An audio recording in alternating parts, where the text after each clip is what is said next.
সুন্দরভাবেই দেখতেছি, কারণ আমাদের গণবিশ্ববিদ্যালয় এখন পর্যন্ত যে আপনি কথাটা বললেন যে কতজন প্রতিদ্বন্দ্বিতা করছে, গণবিশ্ববিদ্যালয় ভিপি পদে প্রতিদ্বন্দ্বিতা করছে 8 জন,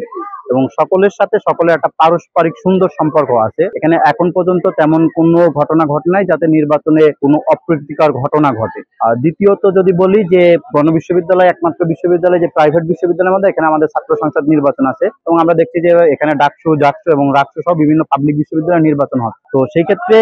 ডাকসু, রাকসু, জাকসুতে যেমন শিক্ষার্থীদের জন্য ছাত্র সংসদগুলো কাজ করে, ঠিক একইভাবে আমরাও এই